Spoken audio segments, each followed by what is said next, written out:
7:30 বাজতে চললো, এখানে ফটো সেশন হচ্ছে আমাদের আজকে। দেখুন আমি আমার দুটো ঝুটি করে আজকে চুল বেঁধেছে, প্রপার স্কুল গার্ল লাগছে একদম। আবার শুধু বড় হয়ে গেল তো। শুনো, good morning friends, welcome back to my channel. আশা করি সবাই তোমরা ভালো আছো। সকালবেলাতে দেখলে ফটো সেশন শুরু করেছে, বেরোচ্ছি আমরা। মেয়েকে আমার পাক্কা স্কুল গার্ল লাগছে গো, মেয়েকে আমার পাক্কা স্কুল গার্ল লাগছে। কি সুন্দর কিউট কিউট লাগছে। থু থু থু থু থু। মেয়েকে নামিয়ে দিয়ে আসলাম, তারপরে এসে চা বানাচ্ছি।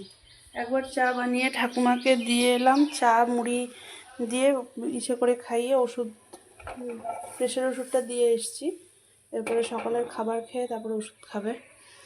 আর এখানে ভাত বসে গেছে, ডাল হবে, আলু ভাজা হবে, কচুর শাক, আর আজকে মাছ হবে মেবি। 10 মিনিট কম 1টা বাজে। আমি জাস্ট আসলাম নিচের থেকে, ঠাকুমাকে সব কিছু কমপ্লিট করলাম, খাওয়ানো দাওয়ানো, সকালের খাওয়ানো, ওষুধ সব কিছু কমপ্লিট করে একবারে স্নান টান করিয়ে, স্নান বলতে স্পঞ্জ করানো, স্নান তো করানো যাবে না, সেলাই আছে যেহেতু, সব কিছু করিয়ে নিয়ে একদম রেডি করে রেখে শুয়ে দিয়ে আসলাম। সব দিকে চতুর্দিকে লাগিয়ে দিলাম, এখন বললাম একটু উঠছে তো হচ্ছে ওগুলো করে আসলাম। মা এদিকে রান্নাঘরে, আমাদের ডিউটি শিফটিং ডিউটি এখন। শিফটিং ডিউটি কেন বললাম, সারাদিন মা রান্নাঘরে, আমি নিচে। সকালবেলায় মা, রাত্রিবেলায় যেহেতু মা নিচে ঘুমায়, তো মা নাইট ডিউটি, আমার ডে ডিউটি। এটা আমাদের মজার কথা, পার্ট অফ জোক। তো যাই হোক, কিন্তু হচ্ছে রাত্রিবেলা যেহেতু মা ঘুমায়, সকালবেলা যতটুকু যা করার মা করে দিয়ে আসে, তারপর থেকে মা রান্নাঘরে ঢুকে যায়। আর দুদিকে তো দৌড়ানো সম্ভব না। মা তোমার মোবাইল সাইলেন্ট করা, মাকে ফোন করতেছে, তো হচ্ছে দুদিকে করা তো সম্ভব না। তো নিচটা আমি আছি, আমার এখন রেস্টই বলতে পারো। ঠাকুমাকে যতখানি করছি, তারপরে তো মা এদিকে কিছু করতে দেয় না, তুই ঠাকুমাকে করছিস, ওদিকে কর, ঠাকুমাকে উঠানো বসানো, এই করা সেই করা থাকেই। মা বলো তুই ওদিকে করছিস, ঠাকুমাকে কর, এদিকে আমি আছি। এরকম এরকম শাশুড়ি যেন ঘরে ঘরে হয়। মা কিছু বক্তব্য? মা কি বক্তব্য? বক্তব্য আবার কি আছে? এরকম শাশুড়ি যাতে ঘরে ঘরে হয়। শাশুড়ি না, মামি, এটা ঠিক। আমাদের বাড়িতে শ্বশুর বাড়ি, শ্বশুর বাড়ি ছেলের বউ কনসেপ্ট নেই, আমরা হচ্ছি মামি।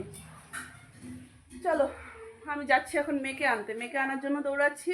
সেদিন বললাম ভ্যাকসিনটা দিব, ভ্যাকসিনটা দেওয়া হয়নি। আজকে যাব, দেখবো যদি হয় তাহলে আজকে ভ্যাকসিনটা দিয়ে আসবো। কারণ নাকি আজকে ডেটটা বেশ খাপে খাপে পড়েছে একদম, বলতে পারো। কালকে মেয়েদের ছুটি আছে, তো বাই চান্স যদি শরীর টরীর খারাপ লাগে, মানে যদি জ্বর টর আসে, এই পর্যন্ত কোনোদিনও হয়নি, এমন ব্যথাও হয়নি, যদি ব্যথা ট্যাথা হয় তাই কালকে ছুটি পাবে। তাই আজকে 1 হলো। হ্যাঁ হ্যাঁ, মেয়ের আমার ভ্যাকসিন ডান, পুরো ব্রেভ গার্ল আমার, 1 ফোঁটা কান্নাকাটি নেই, একটু আও করেনি। চলো, ঠান্ডি বাড়িতে। ও মাম, পরে পড়াতে বসো, মা আগে খেয়ে নাও শোনা। আসো, 3:30 বাজতে চললো। আজকে অনেকটাই দেরি হয়ে গেছে খাওয়া দাওয়া আমাদের। হসপিটাল থেকে আসলাম, এসে স্নানই করলাম এক রকমের। তো হচ্ছে পুরো ফ্রেশ ট্রেশ হয়ে নিয়ে ঠাকুমার ওখানে গেলাম। ঠাকুমা আবার একটু কাজ ছিল করে, এবার হচ্ছে ঠাকুমাকে খাইয়ে এলাম, এবারে মামাকে খাওয়াবো। অনেকটা লেট আজকে, 4:30 বাজে। মাম্মাম তো ছদ্দি ভাই বাড়ির সামনেই নামে।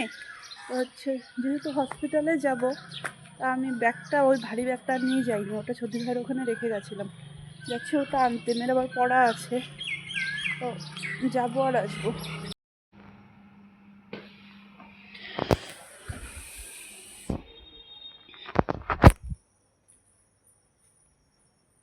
ছদ্দি ভাইয়ের ওখান থেকে এসে আমি আস্তে কথা বলছি, কারণ নাকি ঠাকুমা একটু ঘুমালো এখন জাস্ট।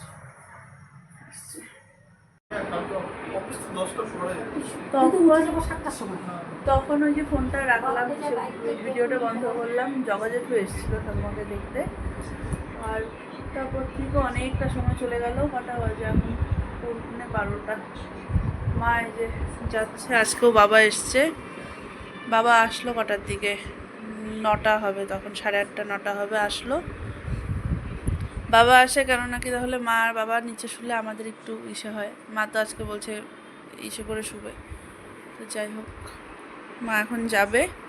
মেয়েকে আদর টাদর করলো, খাওয়া দাওয়া সব কিছু মিটলো। আজকে একটু দেরি হলো, এক এক করে সবাই আসছিলো দেখতে ইসে করতে, তো ওই করতে করতে একটু দেরি হয়ে গেছে আজকে সব কিছু সারতে সারতে। তো আমারও এখনও ঘুম পেয়ে যাচ্ছে। হ্যাঁ, ওর কমপ্লিট।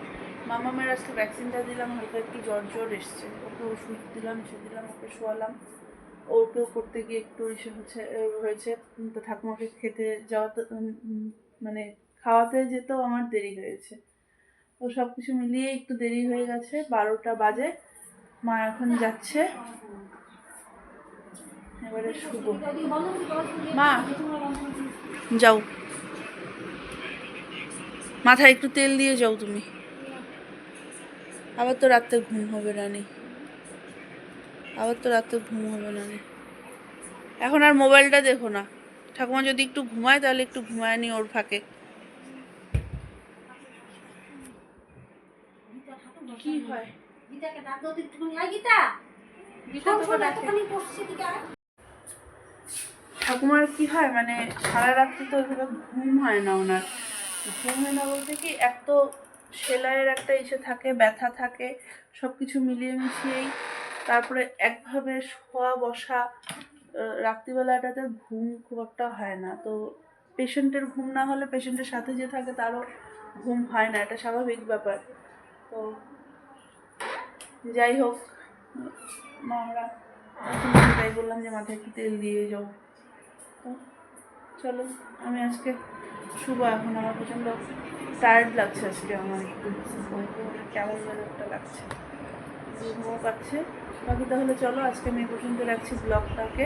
যদি কিছু ভালো লেগে থাকে তাহলে please do like, comment and share, আর সাবস্ক্রাইব করে দিও প্লিজ আমার চ্যানেলটাকে। চলো tata, bye bye, good night.